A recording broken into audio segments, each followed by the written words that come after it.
તો તમિલનાડુમાં જે પણ થયું એ એક ઐતિહાસિક ઘટનાક્રમ છે। જયલલિતાની જે પાર્ટી છે, સ્વર્ગસ્થ જયલલિતાની પાર્ટી, એના અંત તરફ આગળ વધી રહી છે એ જોવા મળ્યું તમિલનાડુમાં, જ્યારે એક આખું જે બળવાખોર જૂથ છે એઆઈડીએમકેનું, એણે સરકારને સમર્થન આપ્યું, એટલે કે તમિલગા વેત્રી કઝગમને સમર્થન આપ્યું। થલાપતિ વિજયની સરકાર જ્યારે બનવા માટે કોશિશ કરી રહી હતી, 3 વાર રાજ્યપાલને મળવા ગયા, પણ એ 3 વાર એમને ખાલી હાથ પાછા ફરવું પડ્યું, કેમ કે એમની પાસે પૂરતું સમર્થન નહોતું। અંતે મહા મહેનતે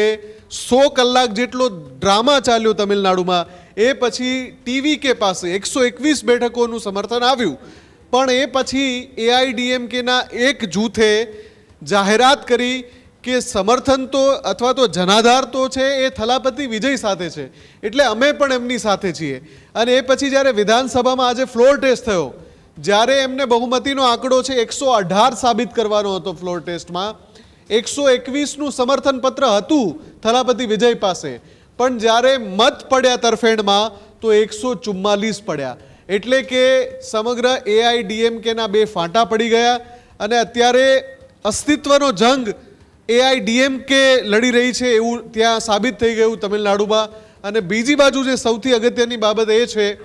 કે જ્યારે પણ કોઈ રાજ્યમાં વિધાનસભાની ચૂંટણી થાય તો એમાં કરોડો રૂપિયાનો ખર્ચ થતો હોય છે અને પ્રજાના ટેક્સના નાણાં હોય છે।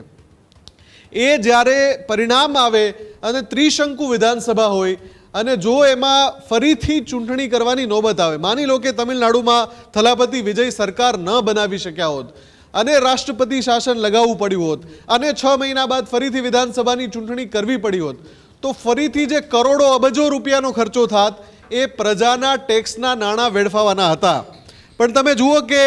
જે રીતે થલાપતિ વિજયને 121 ધારાસભ્યોનું સમર્થન મળી ગયું, એ પછી એઆઈડીએમકેમાં ફાટા પડ્યા અને એઆઈડીએમકેના જે બળવાખોર ધારાસભ્યો છે એમણે ફ્લોર ટેસ્ટમાં સમર્થન આપીને ટીવીકેને સાબિત કરી દીધું કે હવે ટીવીકે પાસે 5 વર્ષનું શાસન ચલાવવા માટે એક સ્થિર સરકાર જેટલું બહુમત છે। 144 એટલે 118ના બહુમતીના આંકડા કરતાં આ આંકડો ખૂબ મોટો છે અને એ સાબિત કરે છે કે 5 વર્ષ સુધી હવે થલાપતિ વિજયને